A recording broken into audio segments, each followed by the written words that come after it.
Trinity, Trinity, Trinity. Hi, Trin. Hi. So I don't.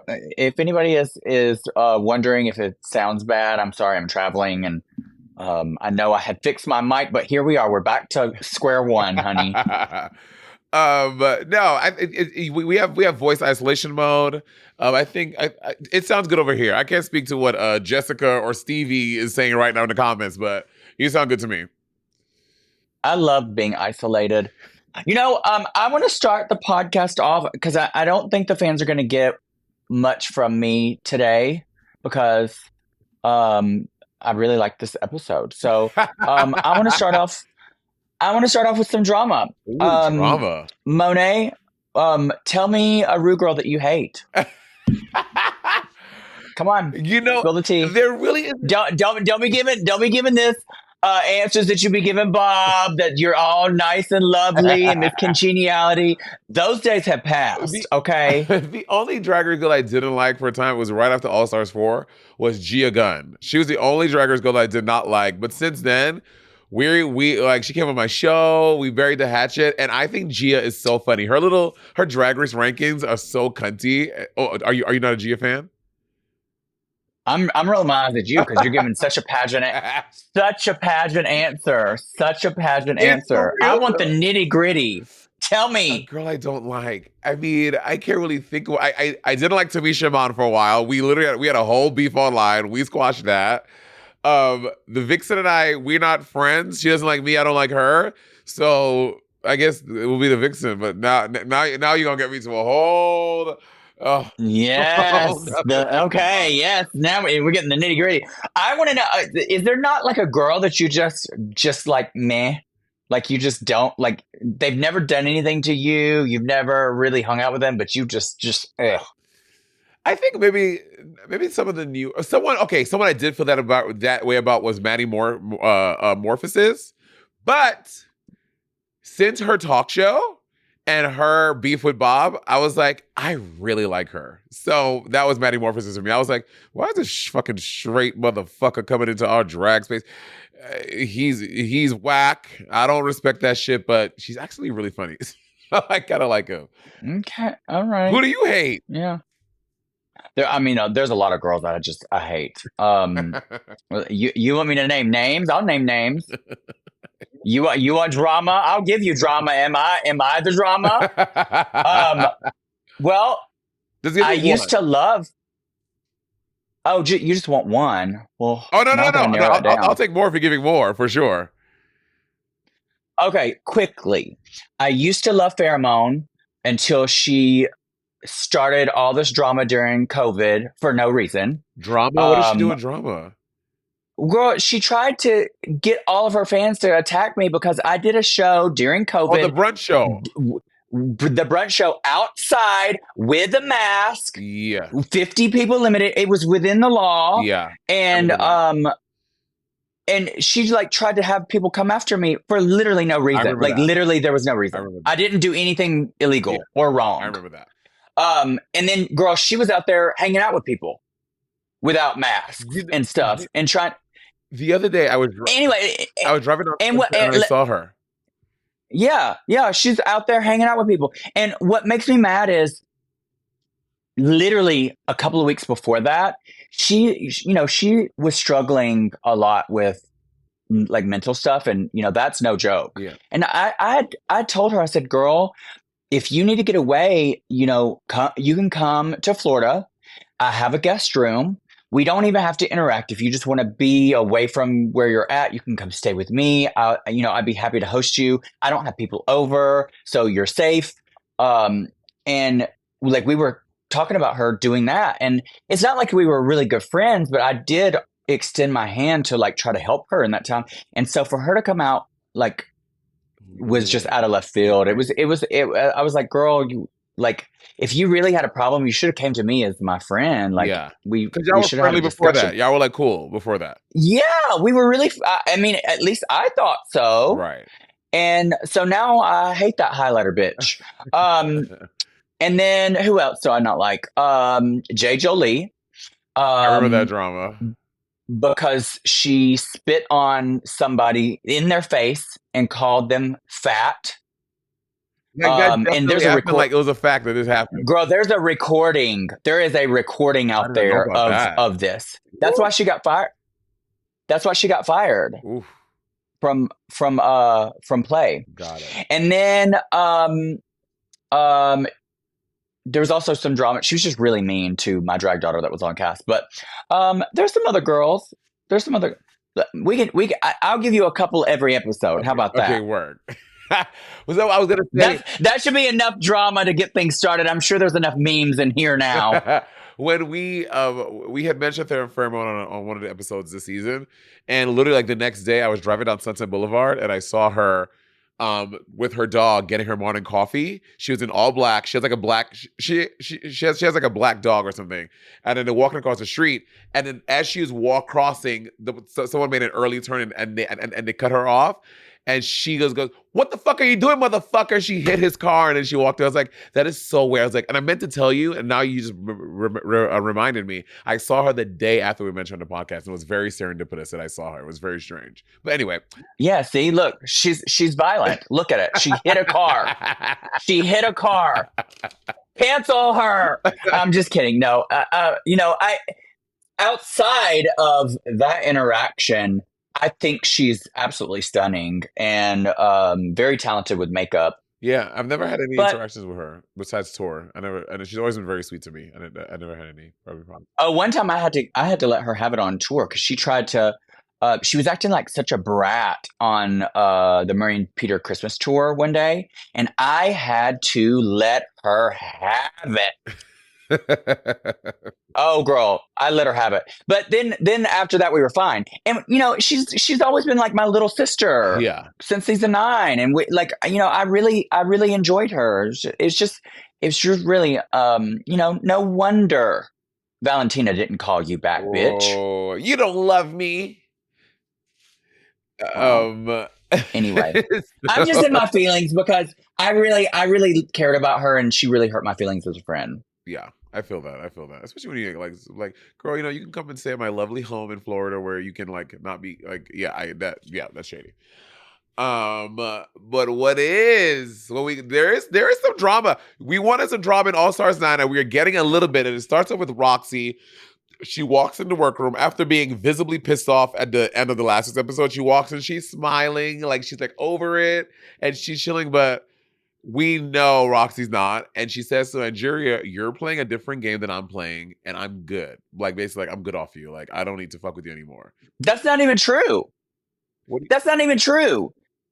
She's saying that you're playing a different. They're playing the same exact game, bitch. You snipped me, I snipped you, and then she snipped Gottmik because of the stars, and so Angeria snipped Roxy because of the stars. I mean, it's the same exact game. What does she mean? I disagree because I think that what Roxy is saying is that Angeria, like, okay, she snipped her first because she had to snip someone. It was the beginning of the thing, and then Roxy paid her back. But now you're coming back again, and now you're snipping me again. So now I had to retaliate against you again. Because she had the most stars. So I get it. I mean, I wouldn't have done that. Yeah. But I understand why Angeria did it. Yeah.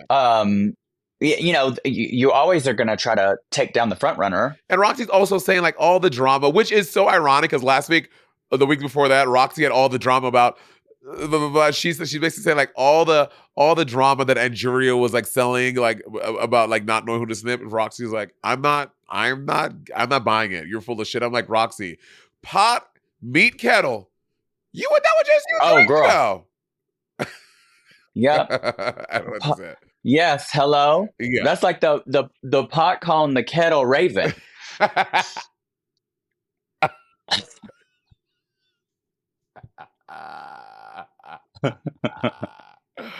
I literally just texted Raven because I was like, bitch, the glam you did on RuPaul this past episode, I was like, RuPaul looks so fucking beautiful. He looks so... You know why she looks so beautiful? Because they are the same skin tone, bitch. She's like, here, look, this is exactly my recipe. But I live for Raven. I think she's so fierce. Yeah. I think she's so talented. Who is it? Who's like from the old like the drag race? Like early seasons, who was like your one? Like for me, it was Raven. Raven is still like one of my favorite drag. I'm obsessed with Raven. I love Raven, and from the since the beginning. Nina. Nina West. Nope. No, Nina. Flowers. Uh, Flowers. Nina Flowers. Yes, Nina Flowers. Girl, when she came out, it was just like, this is the coolest drag queen I've ever seen. Yeah. She reminded me of my drag mother a lot because she's like a club kid and Got she it. was still really pretty. I loved her. I loved Chanel. I loved Chanel because she was like a body queen. Yeah. I loved Tyra because she was like a pageant queen Yeah. and she was good at everything. Obviously, there's so many. Roxy, Alyssa, Tatiana. There's so many good ones. Yeah, Raven was out. And then so they're talking. They're all sitting down talking, and Nina is feeling really down about being a comedic performer and not delivering in a comedic challenge. So much so that Plastique is like I feel like Plastique was not fishing for a comment, but Plastique was like, you know what, guys, I'm like really bad at everything. And instead of, it was a little shady to me. Instead of taking a chance to be like, no, girl, you're really killing it. Like, girl, like you should really celebrate that in yourself. Nina was like, well, how do you think it makes? How do you think it makes me feel that I'm a comedic performer and I did deliver in a comedic challenge? I'm like, ooh, girl, way to make it about you, Miss Thing. Jesus. Yeah, and what's crazy is she's like, I'm not good at anything, girl. You have like the same, like the most stars. You and Roxy have the most stars. What are you talking about? Yeah, she's good. And I was looking back, Plastique did, before she was eliminated, Plastique was doing like decently on her season. You know what I mean? Especially the design thing. Like, yeah.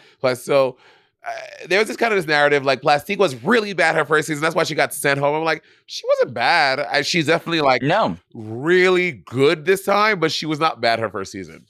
Yeah, no, she was great. Yeah, I thought so. And I think that Plastique was, because she's so pretty and she's so fucking sexy, people are not like, when people see like a sexy drag queen or like one of like the trendy queens who's like is popular on social media, when they see them doing like, because she has so many TikTok followers, when they see someone like Plastique doing like having strength in things that are not just oriented around beauty, people are always like, oh my God.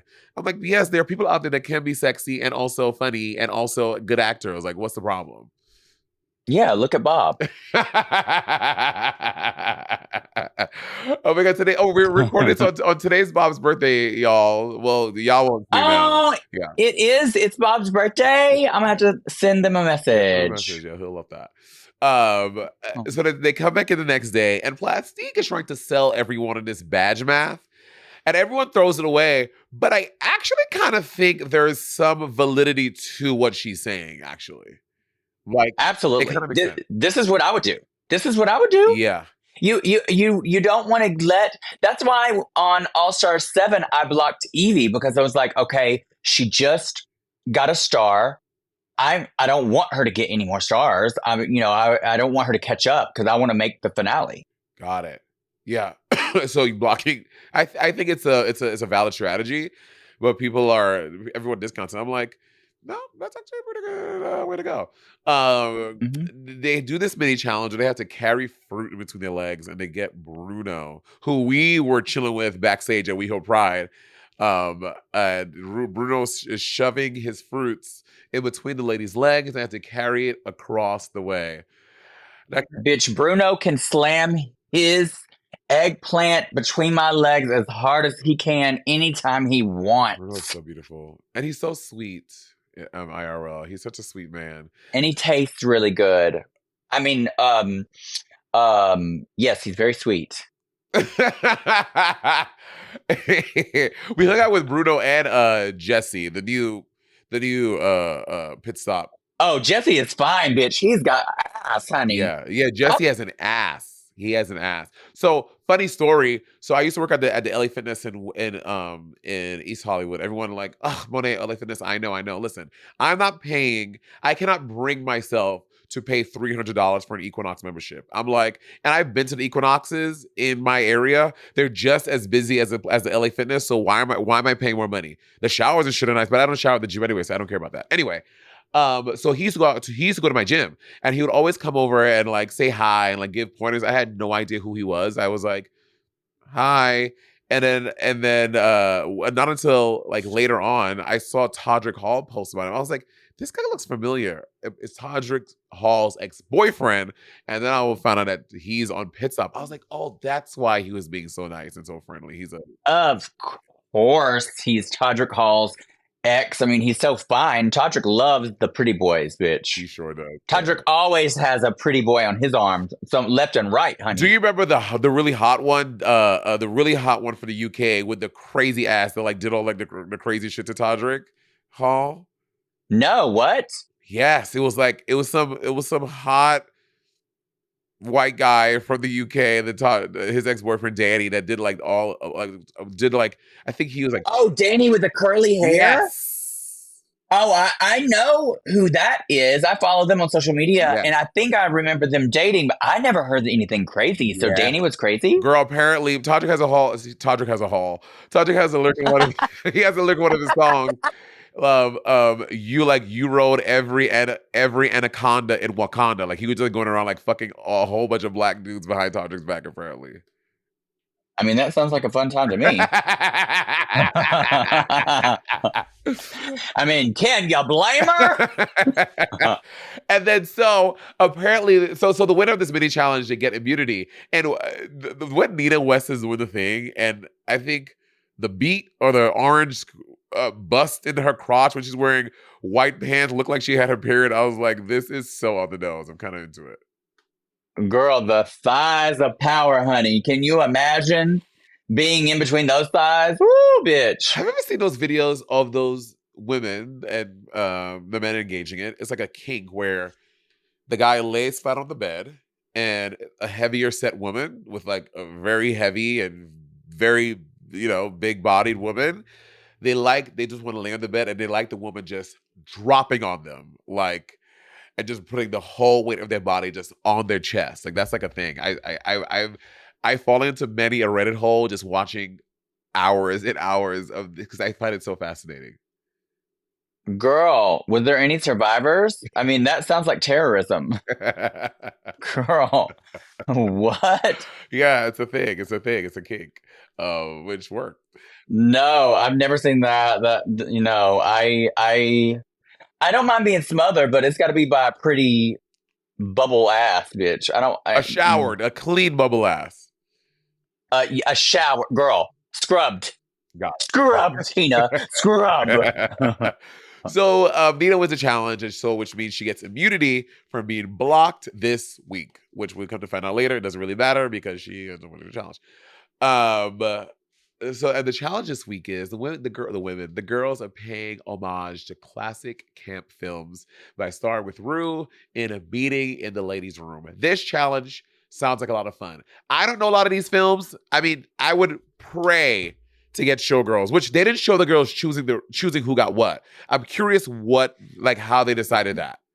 No, they did. They said they were already assigned to them. Yeah, they said they were automatically assigned to them. Because what they had to do is they had to write the dialogue around the girl and the style of the movie. So some of their dialogue was referencing each queen too. So yeah, they were already assigned those. Yeah, see, I would watch Showgirls. I love Showgirls. One of my favorite movies of all time. I fucking love it.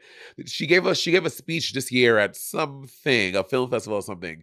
Nomi Malone, Jesse Spano, Elizabeth Berkley, and she's saying like she got so emotional. She was like, "Thank you so much to the queer community for like making this film be something." Like when it first came out, she got so much backlash and she was blacklisted because bitch, her tits were out. Because she was just Jessie Spano for like all these years on Saved by the Bell, and then all of a sudden her first film, her titties are out, her pussy's out. Like she got blacklisted by Hollywood and the queer community like let her stay relevant and like we kept her alive. It's very. I mean, the movie is fierce. I don't care what anybody says. The movie is fierce. It's just like Mommy Dearest. Mommy Dearest, Faye Dunaway. She hated it. Yeah. She hated the film. Regardless if she hated the film, the gays loved it, and we've made it huge. Yeah. Which movie would you? Which run would you have want? What scene would you want to do? Any of them. I mean, I really like Mommy Dearest, obviously, Showgirls, obviously. But I would have loved any of them. I really liked this challenge. I I thought did it too. was camp. Yeah. And then just to be able to do this with RuPaul. And I loved the set. The set was really like detailed design. It was really pretty. I liked it. Yeah. Um the closest we got to that, well, I guess twice in All Stars in All Star 7 when we did the no, yeah, in All Star 7 we did the jersey the no the courtroom thing and we talked to him at the end. Uh-huh. We Yeah. got to do that with him. And when we did the Mrs. Santa's School for Girls, School for yeah, girls. Uptown School for Girls, Rue directed it with, well, Janixa directed it, but Rue was on set too, and and I loved having an interaction with Rue. Rue was very hands on with us with that, which was really really lovely. Yeah, it's so great because you know by Rue's facial expression if you're going the right direction or not. Yeah, for sure. I mean, Yeah, immediately. So you know how to like either go a different direction or whatever. It was great. yeah. Yeah. So yeah, so the girls are all getting ready. Georges puts on that wig from a box. Well, I was gonna say this. I love that Georges does drag. Well, that's not true because I mean sometimes, like with makeup and hair, Georges is really doing drag. But sometimes, like with her entrance look for this season, and I'm like, now you're not doing drag. It's so weird. But I love when Georges like she's all about having like big like exaggerated makeup and wearing like big hair, but sometimes she but no pads. I'm like very interesting, but I like this little box wig she's wearing. Yeah, I think it's hilarious. And the thing is it she didn't have it styled like that. It was shipped in a box and it just formed that way. And she's like, "Well, this is what it It is what is." it is, girl. It is what it is. Um, oh, got Mick. I want to talk about this. She opens up about like last week. We all noticed everyone in the comments like, "What's wrong with Got Mick? Why is she behaving that way?" Like she was really down about herself, and and a lot of it was coming from not allowing herself to like release and cry. And do you cry? When was the last time Trinity the Tuck cried? I don't know. Really? You don't I know the don't last time you know. cried, Trin? I'm not a crier. I have always been the person in my family to just hold it together because, like, I was raised by my grandparents, and my grandmother was always in and out of the hospital Got it. with cancer from the time I was like a baby. Yeah. And my sister, she was the weak one. She couldn't. She was always crying. She couldn't be around my grandmother at the end. Like always crying. So I was the one that had to be literally the rock in our family, and so I just didn't cry. Wow. I can't remember the last time that I cried.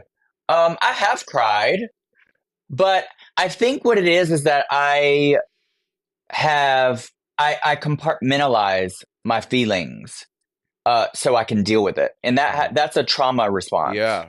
Yeah, girl, you gotta like, gotta go watch like Marley and Me. You love dogs. Have you ever seen the movie Marley and Me? Yeah, I didn't cry. You did not cry at Marley and Me? Nope, nope, Okay, I nope. am not a huge crier. I seldom cry. Like there'll be like moments like a couple of times throughout the year where I will just because I think it builds up and builds up and builds up, and I'll watch something and I'll just cry or whatever. So I'm not a huge crier, but Marley and Me every time will make me cry, every single time. And I'm not even a No. big dog person like that. I obviously I like pets. I have a cat, but I am really not a dog person really because I find it to be very rambunctious and they're too much. Cats are just so low maintenance. But you're a big dog person.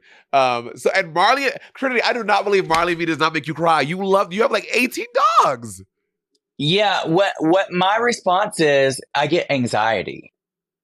I don't cry as much as I get major anxiety over stuff. But I can still maintain myself. You probably wouldn't know that I have anxiety if I don't tell you. Got it. Wow. Okay, what Yeah, about the Notebook? Does the Notebook make you cry? girl, that movie was awful. No. I Yes, love the Notebook. I cried because it was just so bad. I was ready for it to be over, bitch. Oh my gosh. No. It was bad. You think the Notebook of Rachel McAdams and Ryan Gosling is a bad movie? Awful. I do not like romantic dramas. I hate them. I hate them. I hate them. I do not like it. It was no. I was like, girl, this is like some soap opera. I was bored out of my mind.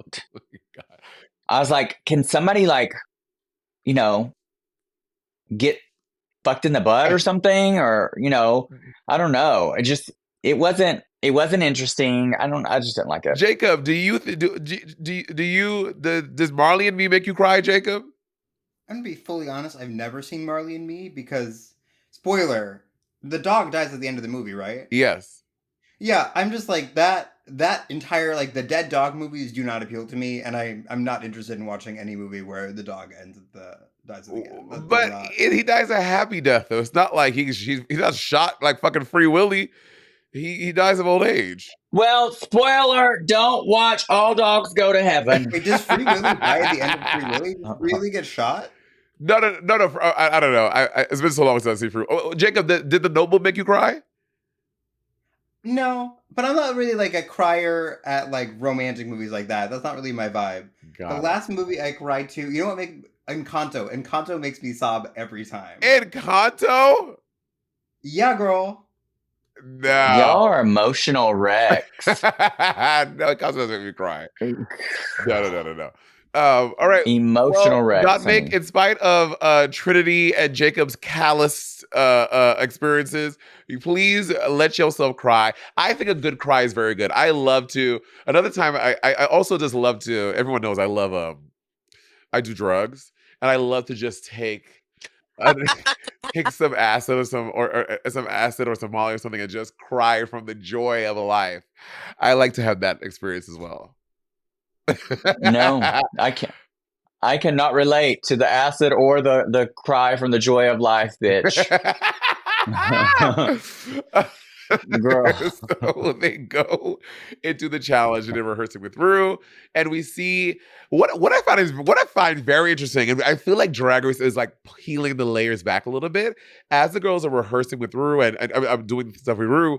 You see the monitors with their lyrics, with their dialogue on there. And I'm like, I'm gagged that Drag Race is showing that. Because we had, for Santa's School for Girls, we had teleprompters, and they're showing the prompters. So, but also though, it makes the eye lines fucked up. Like that's the one thing I don't like about the teleprompters, because even when they show the final thing, you can tell that the eye lines were driving me crazy the entire time. I hate how it looks. Like they looked like they were looking at a script. But it is what it is. Yeah, they're definitely not going to get an Emmy for the acting. Yeah, for sure. They're not getting that. Yeah.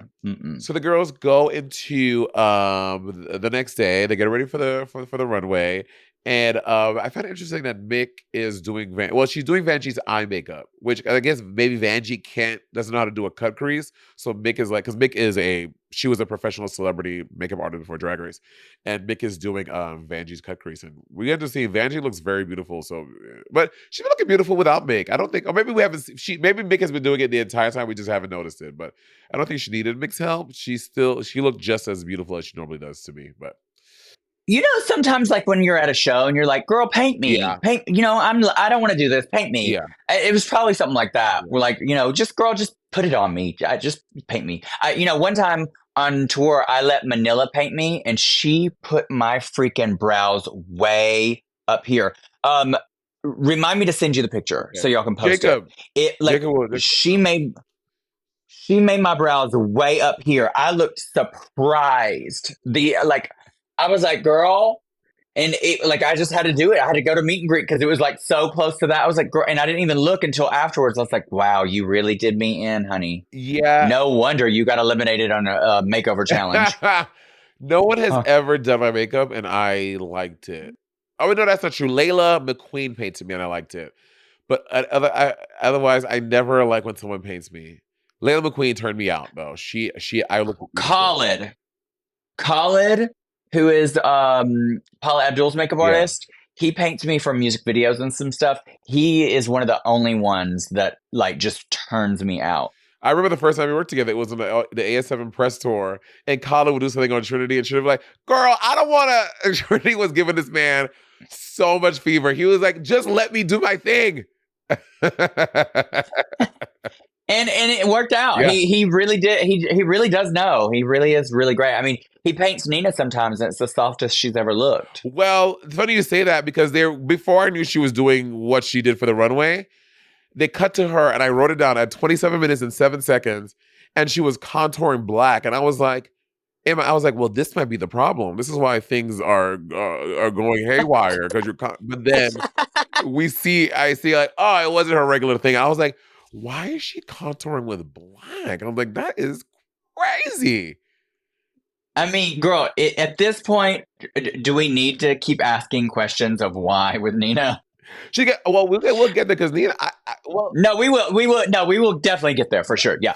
Which I think we can. I think we can get to the runways.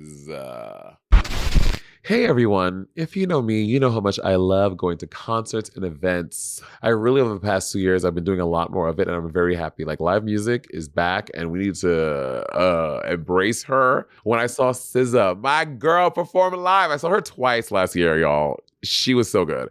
The atmosphere was dope. The vibes, the rest of the fans, like we're all there on one accord to support our diva, and it's everything. This year, I'm gonna make even more memories. Maybe go see some Meg Thee Stallion, and to do that, I'm gonna get my tickets from Game Time.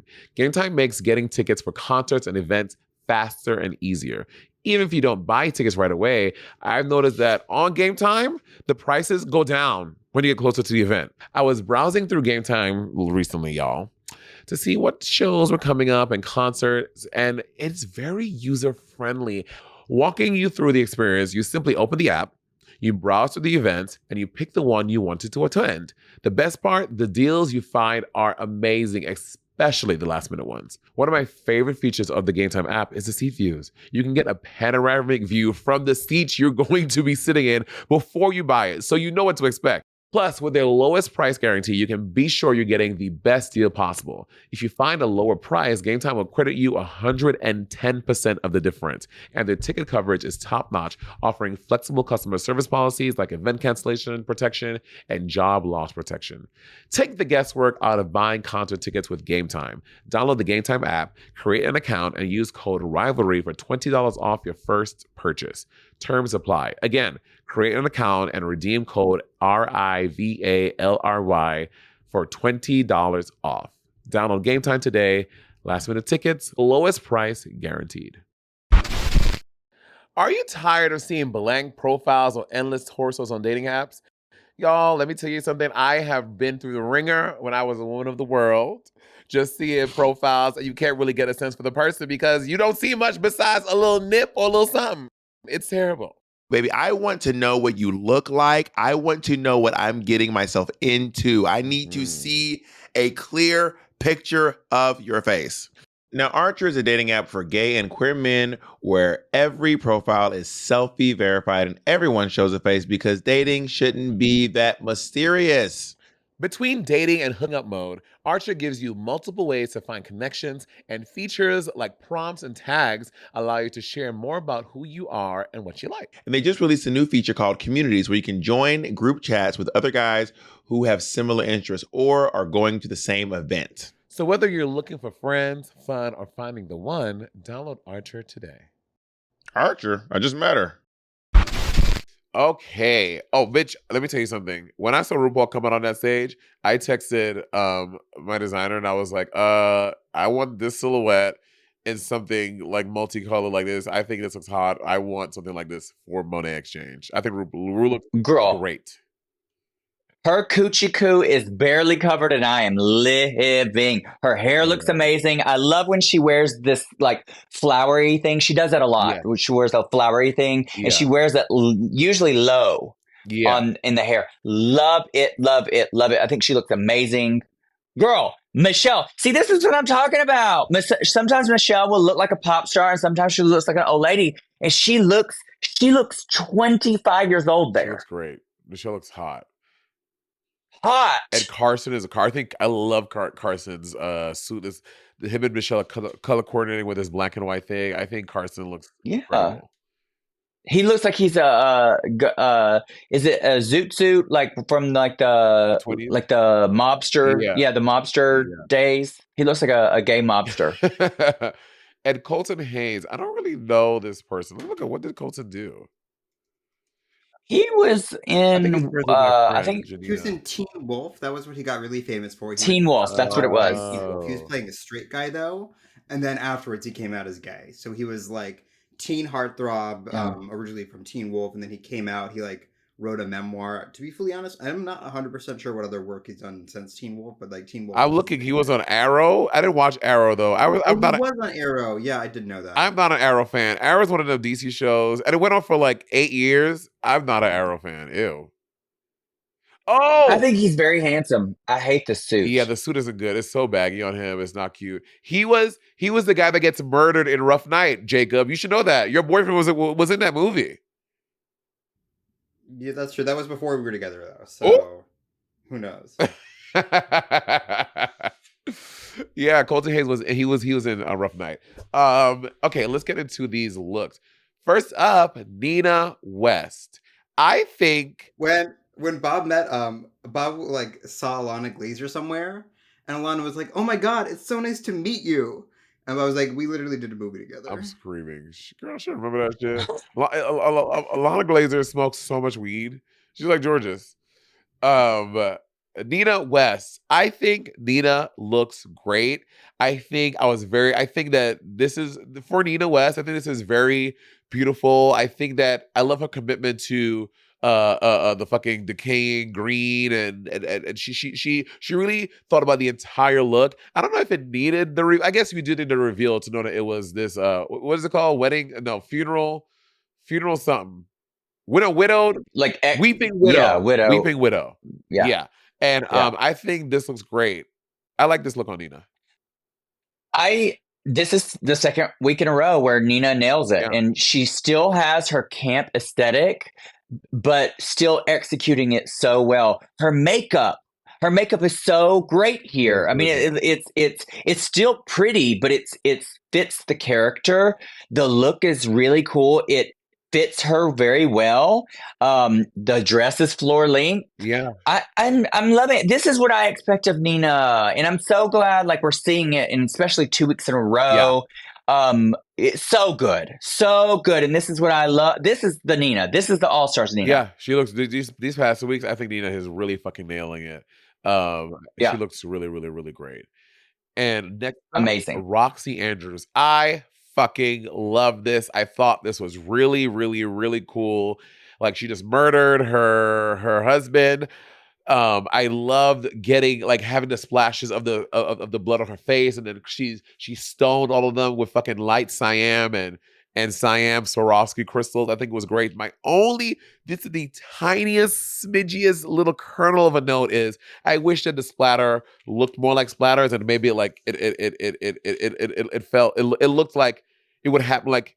If you watch Dexter, when someone gets chopped, like it splashes a certain way, but I guess that may be a little hard to achieve. But I think she looks beautiful. How she presented it on the runway was great by coming out in the back first and revealing it. I love this. She looks stunning.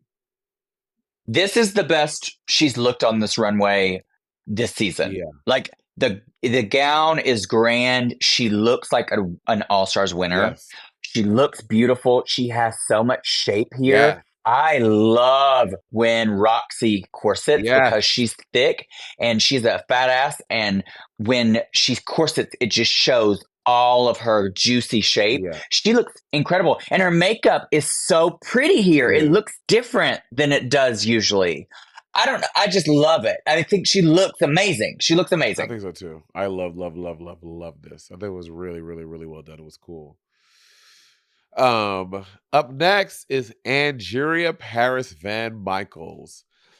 You know, I can acknowledge this is a good look. It looks very well done, very well made, and I like the campiness of the urn in the hair. But this is not my aesthetic. Even Anita's not aesthetically me. I don't know. I didn't something about like I know it checks all the boxes. It looks made well. It looks good, but I'm just not in love with this. What about you? I love it. I think it gives me you remember the old show Munsters? Yes. Uh-huh. The mother. Uh-huh. It gives me very that aesthetic. It's camp, but it looks good. It's shapely. She looks beautiful. I love the urn in the hair. Yeah. I think it looks great. I think for her, this it is a great interpretation, and it's a different interpretation. I like it. I do like it. I never want to paint people. I'm not going to put people in drag. I hate painting people. I hate it. I would love to paint Angeria's mug and just I want to change a few things. I want to give her a different eye shape and instead of her just always blasting this with like black hair, I see her do it all the time. I would like to just give her a beautiful cut crease and like a cute way. I would like the chance to paint Angeria on something. I really would. Maybe you should do like a YouTube series where you paint I people hate that. with your I mug. hate it. Why? I'm, Oh, never mind. I'm not good at Cancel it. the idea. I'm not good at it. I'm not good at painting people. I hate it. Then why do you want to paint I want Angeria? to see I want to see my mug on Nigeria, if that makes sense. I want to see Well, it be a little softer. I want Nigeria because Nigeria has such a beautiful face. I feel like she could take something a little softer and give a little more cunt instead of drag. Oh, so you're saying she's hard. No. Trinity trying to That's exactly what you said. That's what you just said. You just said Angeria's mug is hard and you want to No. soften her up. No. That's what you just said. You just said you think her mug is as hard as the urn, but you want to make her mug as soft as those ashes in the urn, honey. But I do also love it. And Jerry's very camp with her drag. She's very camp. It's always been very She campy. is. She is a perfect mixture of pageant and camp. Yeah, I would agree. Yeah. Up next is Plastique Tiara, and I forget what she said the name of what it's called in Vietnam, but I would butcher it and I would not say it correctly. And she's wearing that. I find it very interesting that so many of the girls wanted to subvert the theme of Weeping Willow, a Weeping Widow. Like the inclination would be to go like how got Mick and them going and Angeria just black, but everyone is like, but I married, I took his money and I'm marrying somebody else. A lot of people went in that spin, and Plastique kind of did that with hers. And I think she looks beautiful. She looks stunning. I'm not getting the Weeping Widow of it though, because she said that you wear this for celebration in Vietnam. So I wish I got more of the widow part of it, but this is a stunning outfit. The beading work on it, the stoning work, the crystals, this like these blue tears with this purple makeup, the hair. It looks exquisite. I'm just not getting the widow part. This is my exact vibe, is that it looks aesthetically stunning. She looks beautiful. I love the hair coming back. Yes. Like almost straight back. It's a very unusual alien vibe. But she said that this is a look that they would wear for multiple occasions. Yeah. And yeah, maybe they would use it for a funeral, but I just wish she would have went more literal with it. Yeah. Because people that don't know what this is wouldn't get that at all. Like just looking at that, I wouldn't get that at all. Yeah. But it is absolutely beautiful, and I'm glad that she's able to share her culture on TV for sure. Yeah, I agree for sure. Up next is Chanel. Chanel comes out in this black cloak, and what do you think about Chanel's look? There's something about this type of cloak that I absolutely love. It's like a bubble cloak, and even the hood is got structure to it, so it gives me very Into the Woods. Yeah, or very. That's what I was thinking, the Witch Into the Woods. Yeah, yeah. So I just love it. And then when she reveals, it's beautiful. I love the. I think it's very well made. She looks stunning. The jewelry is so intricate. Yes. Is so intricate. It's so pretty. Another one that I don't get the idea of the Weeping Widow. Yeah. But I think again, it's beautiful, but I don't think it is what they asked. Yeah, this is the most stunning I have ever seen Chanel. After that the Medusa thing from her original season. I think the reveal thing, I saw it online. It was made by Thomas Ogden, who makes a lot of Brooklyn Heights as runways for her looks for Canada Drag Race and other stuff. Thomas Ogden is a very amazing seamstress. He made my Little Mermaid gown. If you guys saw me on a Super Rivalry tour, he's incredible. And this look is fucking stunning. I agree with you. The jewelry works with it perfectly. The hair is stunning. Her makeup was beautiful. But like Plastique, I'm not getting Widow. Like I'm not like you just can't just come out in a black thing and be like, oh, that's Widow. Like no, and you're trying to sell me this narrative that you're sad and you come out. No, it's not giving Widow. You look incredible. Right. It's not a Widow. I'm sorry. Yep. Exactly.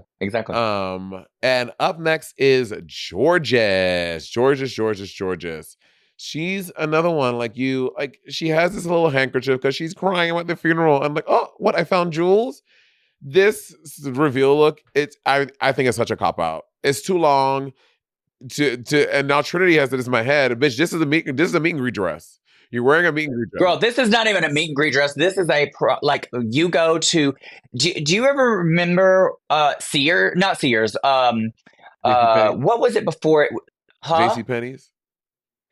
No, there was a store called Riches. Yeah. It was, and then Macy's bought it. This is like a dress that you would have bought at Riches during prom season. Yeah. And like even the cover up, it just looks so. This is my problem with a lot of her looks. She has hit the nail on the head several times in this competition, but a lot of them have been so underwhelming, very like off the rack looking. Yeah. She looks stunning. And I love the comedic aspect of the jewel in the handkerchief. But other than that, this is such a throwaway look. Yeah. I just don't like it. I don't like it. Even the hair. Like she had the hair. Yeah. Like it was I was like, girl, it's not even glued down. That's the one I was like, what is this look? And I like to come in and like, how when Georgia was home packing up her suitcases or fucking containers, whatever she brought with her for Drag Race, how do you put the furry look, the intergalactic space thing from last week, and then you put this one next, and you're like, oh yeah, these are my runways. This week, no, hate it. I hate it. It's not good. Girl, awful. Yeah. It's awful. It is awful. It is not even a pretty prom dress. It's not, girl. Bitch, you can go to Rainbow or Pretty Little Thing and get something way better that will look more like a runway than that.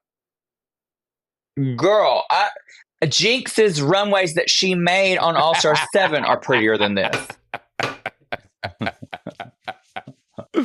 Yeah, no. I do love the shoes, though. The shoes are fierce. The shoes are cute. Well, Georgia's is what, like fucking 5'2". Her fucking shoe closet is probably, first of all, she gets each one for a nickel. And this shoe though would be cunt on you. You think? Oh, girl, yes, you have great legs. But they don't. I'm gonna find those and I'm buying them for you, girl. I guarantee you, where Georgia's got that shoe, they did not make it in my size, babe. I will guarantee you that fact for sure. You think? Hey, hang on. I think my phone's gonna die. Hold on. They'd have to sew two of them bitches together to fit me, honey. Sew two of them together. Oh my god. Okay, this is a long cord, which is what I need. This my long cord, girl. I got my long cord. This my long cord. This my long cord, girl. Oh, I wanted to, while Trinity's doing that, I wanted a PSA to Q. Q, I have not seen much of you since your season. I'm sure you're out there gigging, working a lot. And I don't know how Q has reacted to the "this is my real hair" thing. Baby, I'm telling you, you need to lean in. You need to be saying it at your shows. You need to be putting it in your content online. Embrace the thing. No one embrace the thing. Embrace the thing. Do not be at home like sad. I don't know if she is. If you are being at home like sad, I can't believe people are saying that. Baby, embrace it. Say it at your shows. Laugh with us. Do not be at home sulking and whatever. Embrace it. That's the thing with most things that fans or people throw at you. If the only way to get past it is to take the power away from people and own it and make it, even if it's not true, or if it is true, make it a meme, make it merchandise. That's what Alaska did when everybody was calling her a snake. That whole year after, she just merched snake on everything. She just, you got to do that. You got to take it back. Yes, girl. You got to take the power back. After during and after season 10, people were trying to come for me the sponges. Like they were like, but I made a decision on my social media and everything that I was going to embrace it, bitch. I was like, at every show, I was like, soak it up. That's when people started bringing sponges to my gigs, throwing them on the stage. Like it became a thing. Like people try to come. I have made fun of my runways and all the things that people come for me on my multiple seasons of Drag Race, and just fucking embrace the shit. Take the power back, girl. Yeah, I mean, look at what's her name? One of the winners. Oh fuck. Seattle. No, not Seattle. Boston. Sharon Needles. I mean, girl, look at what she's done with her career. She's embraced all the racist rhetoric that she's done, and she's taken the power away. Oh yeah, we are taking her power. The lights are off, girl. I don't know that the lights were. I don't think the lights were ever on, bitch. Girl. Oh, bitch, by the way, I met Caramel when I went to London. She is one of the most beautiful, stunning, statuesque, divine creatures. Funny. Yes. Beautiful, talented, sweet. Yes. Oh, all of those things. All of those things. To me, in that movie Slate, she was the best actress, and she went home on an acting challenge. I think she's incredible. I hope they cast her for U.S. All Stars because she is incredible. Yeah. She's incredible, and she's a little drama too. Like she can be drama a little bit, which I live. Yeah. Like she's not afraid. Yeah. Stunning. She's an American diva living in the UK, and I met her for the first time, and I was like, wow. And then I just saw a picture of her online from some party she went to. She posted, it came up in my feed, and I was like, I love her. Such a doll. Wow. Such a doll. I'm like, I want to be like her when I grow up. But what I want to know is how did you connect the dots between Sharon and her? I don't know. I don't know why. Girl, you're thinking total opposite? I don't know why my brain made that connection. Beauty and the Beast. Let's go on to Got Mick in this molten, melted, candelabra black situation. I think this is stunning. I think Got Mick rare.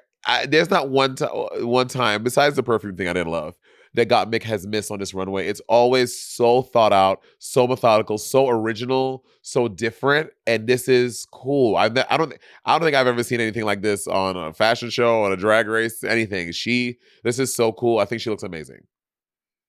This is really, really cool. I'm looking at it now. There's so much detail in it. You kind of lose it a little bit because it's all black. Yeah. But I bet you even up close, it's just even more pretty. And Got Mick is just so pretty. Yeah. Like, it's so airbrushed and never misses. Even the runway that I didn't like of hers, which was the fashion one, from off the runway. Oh yeah, the Versace one. It still was a fierce look. Yeah, like sure. she's never missed. Never, ever, ever. Now, so good. I don't know what I love about Got Mick's face in drag. Well, also out of drag, but she has, I don't know if this is filler or this is natural. I don't know what this is that makes her jaw stick out like that and the way she contours it. It looks so cunt on stage though. She's the perfect representation of like masculine and feminine. Yes. Like her jawline is super masculine. But then like she paints it so well. It's so great. She looks like a creature, but like in a beautiful way. Yeah. This is incredible. So incredible. Good. And last but not least, we have Vanessa Vanjie Mateo in this like also could fall in like the 1920s era too, with like the garters and the high stockings and the corset and the titties and everything. And I love this hair. I think Vanessa looks stunning. I think the jewelry is super opulent. She looks rich. I like the parasol umbrella. So it is falling in all in that period. And I think Vanessa looks great here. Yeah, I think she looks great. She has a great body, her ass, her legs, her skin, her makeup, her hair. Girl, she ain't fooling nobody, honey, especially a pageant queen. Right. She had made Look at my faux foxtail. Bitch, these are real foxtails. These are not faux foxtails. If you're going to wear that shit, own it. How do you know it's real? Because it is almost impossible to make a realistic looking faux foxtail. It's almost impossible. They just look a certain way. Got it. I can clock a fake one in a second. These are 100% real. 100% real. Yeah. Those are dead carcasses. 100%. Word. It's like last week, Roxy, the fur on her head was real, but the fur on her arms was fake. Right. You could yes, I could tell that. Yeah. This is real. This is my real foxtail. Who's your favorite look of the night? Hold on.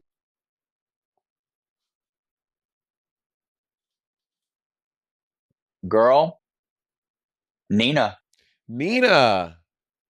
I just think it's perfectly balanced between camp and what the call of the runway was. Mm-hmm. She looks incredible. It's creative. I would say Roxy because she looks absolutely stunning, but Nina wins it because it's just a little bit more creative. I love it. Yeah, mine would go to Roxy for sure. Roxy's my favorite look. I think this was so clean and so beautiful, and I love the stone blood on the face. It really got me. Yeah, I think Roxy's my favorite of the night. They're definitely the top two on runway to me. Yeah, for sure. And who's your least favorite? Let's say it on three. Oh, Georgia. Yeah. Georgia's girl. Down. Yeah. Also, just looking at her compared to everyone else is crazy because, yeah.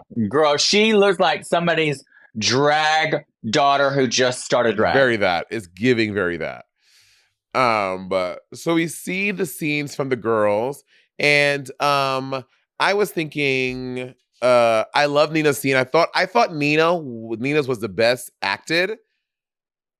I liked Roxy as well, but I agree with the judges. I wish that she gave more of that overacting. It was missing a little for me in that. If she had a little more of that, I love the pacing of it. I love the jokes in hers and everything. But that's what I thought about hers. What do you think about the acting challenges? I thought Nina was hands down. This was her episode. She nailed the runway. She nailed the acting. It was perfect. Her the whole night. It was just, this was Nina's episode. Well-deserved top 2 placement. Thought she was amazing. Angeria was hysterical. Hysterical. I thought she was so good.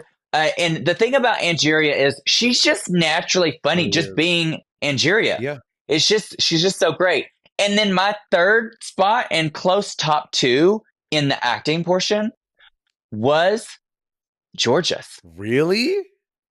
I thought it was hysterical. And girl, when she went and grabbed the chair so she could slap RuPaul, I don't know if that was planned or she just did it on her own. But if she thought of that on her own, that was fucking genius. I thought it was so funny because she was so stupid. And I just thought it was so funny. I just thought it was good. And I liked Chanel's acting too. The Roxy's was okay. See, I thought that Chanel was just being too Chanel. Chanel, from the time she walked in, like she was just talking regularly, and then like towards the end, she started overacting. But I thought Chanel's was just too. It wasn't giving for me. To me, it was very Mommy Dearest. Like it's almost like Chanel's natural personality is Mommy Dearest. So it just goes. But Roxy's was okay. She didn't do bad. She was just okay. Plastique's was okay. Yeah. I liked the jaw thing, but other than that, I didn't think it was good. The worst of the night acting was Vanessa Vanjie. Okay, you see, I liked Vanjie's. No. What I didn't like, I feel like in acting stuff, she never takes it serious. It does seem, yeah. You can have fun with it, but like it's almost like she's just doing it to get through. Yeah. Yeah, instead of like leaning into it. Like I felt like Georges leaned into it. Yeah. But I thought 100% the top 2 were the top 2. RuPaul's metaphor about Vanjie I feel like that's one of the most spot on things he's done in a long time. It's like she like gets in a room and like and Michelle too, like she's kind of just like getting through it because because her energy on it is so like we don't know if she's gonna get through it because she doesn't believe she can get through it, and she never really settles into the thing. So just always when you watch Vanjie do these challenges a little bit, you kind of like on the edge of your seat because you don't know if it feels like it can fall apart at any moment. Yeah. You just feel like But Vanessa naturally is again just a funny person. Watching her exist is funny. But in a challenge like that, and she has moments like the acting challenge with Angeria. She did great. She just what it is she's got to have more confidence in these style of challenges because she's already funny. Yeah. And what else did I write down? Oh yeah, Angeria, the double stumble. I don't know if that was planned. I don't know if it happened. It was not. Girl, the first part of the stumble, you could tell she planned that, and then you could tell she almost fucking fell. I lived. It was great. I lived. It was really, really, really good. Little things like that. And her walk away and like the look back at Rue. Yeah, I think Angeria. Girl, the thing about the donation. It was good. It was good. It was good. It was good. So Angeria and Nina win the challenge, and I think I agree with this. I agree with this. Yeah, absolutely. Yeah, so good. Angeria wins the lip sync, although I thought Nina was doing a really good job. I was watching, I was like, I think Nina is actually turning it. So I think both of them did really good for the lip sync. Yeah. But I do think for the song and the performance of the song, Nina, the way she was dressed just actually helped her a little bit. Yeah. And I thought Nina should have won the lip sync. Yeah, I was really impressed with how Nina performed. I was kind of gagged when he said Angeria. I thought Nina did a really good job. And Angeria gets to snip again 2 weeks in a row. And she goes by Plastique, which Plastique has not been snipped yet. And she has the most some of the most stars there, badges there. But Plastique evades snippage, and Angeria snips got Mick. What do you think about this? No, does she? Yeah, she snips Mick. Angeria, no, she snips Roxy. No. Wait, where are we? She won, and then she was like, I should snip Plastique because she hasn't been snipped yet, blah, blah, blah. But then she goes and gives it to Got Mick. And Got Mick is like, what? Oh, wait. Yes, you're right. Yeah. You're right. Okay. Yes, you're right. That was last week. You're right. Snipped Roxy. That was right. Yeah, I'm getting them confused, bitch. I think it was a smart move. If I remember correctly, didn't Gottmik snip Angeria before? Did she? Did she? Jacob, did she? Help me, I'm poor. I don't remember. I know Rox. Am I just? Angeria's been snipped twice. I'm just making shit up. Well, she's been snipped twice. Once by Roxy, and maybe the other one was by Mick. Okay, Got Mick was episode 5. Roxy snipped Got Mick. No, but did Gottmik ever snip? And snipped Angeria episode 2 and George's episode 3. Oh, so it was payback. So Angeria, girl, you do not fuck with Angeria. She is coming for you. Yeah, she is going to eliminate everything. Girl, next up is got to be Vanjie because Vanjie snipped her with Roxy. So if Angeria wins again, girl, good luck to you, Miss Thing. Yo, fuck Tamisha, Angeria, if I'm coming for you, honey. She is petty, bitch. She is like, you even breathe at me wrong, bitch. You're getting snipped, honey. Word. Again. Yeah, okay. I mean, Word. At this point, I'm like, Angeria's just here for the drama, girl. She's like doing it for the drama. Girl, she is like, I live. Yeah. I live this girl, get it, honey. She thinks that everybody's out for her, which now definitely is true. Oh, for sure. So yeah, girl, get it. Wow. I'm loving it. That is episode 7 of RuPaul's Drag Race All-Star Season 9. We'll be back next week with All-Stars Season 9, Episode 8. In the meantime, head on over to our Patreon for a little Patreon exclusive about Untucked. Bye, Trin. Bye.